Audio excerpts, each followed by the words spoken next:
Bon, maintenant que nous avons parlé de ça d'une manière un peu plus générale, on peut tirer de ça une petite formule que nous allons utiliser dans quelques sections. Alors, l'idée que la variation d'enthalpie dépend de la quantité de réactif qui réagit, on peut donner l'équation delta HR. Alors, la variation d'enthalpie d'une réaction donnée est égale au nombre de moles de réactif, N, fois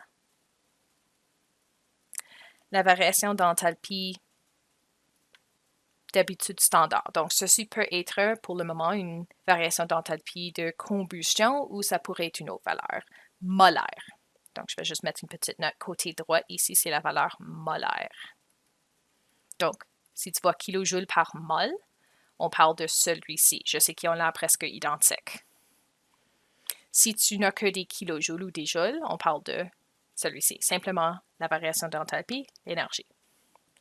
Bon, avec cette formule ici, on peut maintenant travailler avec plus que simplement des moles. C'est là qu'on va travailler avec des masses. Alors, comme averti, il y a d'autres quantités que des moles. Alors, calcule la variation d'enthalpie de la combustion de 50 grammes de méthane. Alors, le méthane, on va faire de la réaction chimique. Méthane, CH4.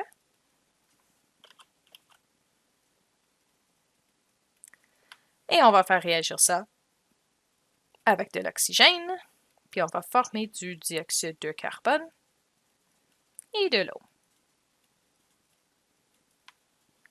Bon, alors, premièrement, nous allons équilibrer ça. Donc, carbone est correct, j'ai besoin un peu plus d'hydrogène, et là, j'ai 4 oxygènes. Voilà, c'est bel et bien équilibré. La raison que j'ai fait ceci, c'est pour vérifier que l'énergie que je vais faire avec cette réaction-là, c'est quand même pour 1 mol de carburant, comme c'est le cas ici. Bon, avec ça, ce que je peux aller chercher, c'est ma variation d'enthalpie standard. Alors, la variation d'enthalpie de combustion. Donc, ça vient du tableau. Méthane, le premier, c'est négatif 890,8 kJ par mol. Alors, je vais juste inscrire ça de côté comme une de nos données. Pardon, 90,8. Bon, alors ça, c'est combien d'énergie qu'on va produire pour un seul mol. Problème, on n'a pas un mol, nous avons 50 grammes. Alors, l'autre donnée que nous avons, c'est la masse du méthane. Donc, ce que j'ai besoin de savoir, c'est l'énergie. Donc, ultimement, ce qu'on veut connaître, c'est l'enthalpie de réaction de 50 grammes. Alors, on peut utiliser notre équation et au lieu de delta HR, je vais mettre l'enthalpie de combustion. Donc, si on connaît l'enthalpie molaire, on a seulement besoin de savoir le nombre de moles qui réagissent pour être capable de trouver combien d'énergie. On n'a pas de nombre de moles, on a des grammes. Mais si vous retournez en 11e année, on est capable de trouver un nombre de moles à partir d'une masse. Donc, on retourne un petit peu à vos concepts de l'année passée. Alors, nombre de moles est égal à la masse divisée par la masse molaire pour un composé. Alors, je vous ai donné la masse, vous avez la formule chimique, vous pouvez trouver votre masse molaire. Alors, tiens, je vais faire ce calcul-là un peu à part. Donc, masse molaire de méthane, c'est là que j'ai la masse. J'ai la masse d'un carbone plus 4 hydrogènes. Donc, carbone, si tu vas dans ton tableau, 12,011 grammes par mol, plus 4 hydrogènes, dans le tableau périodique, 1,008 grammes par mol. Et là, si tu fais le total, ça devrait te donner 16,043 grammes par mol de méthane. Pardon, ça c'est un 4, pas un 9.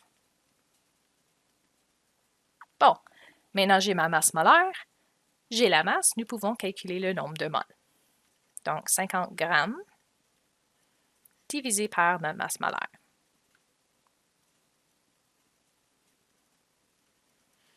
Alors, si tu rentres ça dans la calculatrice, tu devrais obtenir qu'il y aura plus de décimales, mais Environ ça.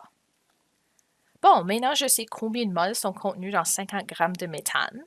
On sait que chaque mol de méthane va nous donner négatif 891-ish kilojoules. Alors, je peux rentrer ça dans mon équation.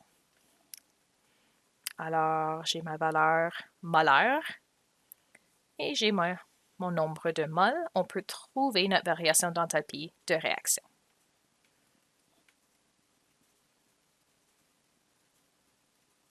Alors, nombre de mols fois l'enthalpie molaire de combustion.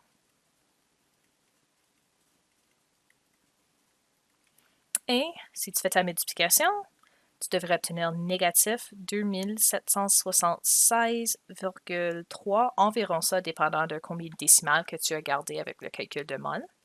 Et voilà ta réponse finale. Donc, 50 grammes de méthane va produire cette quantité-là d'énergie.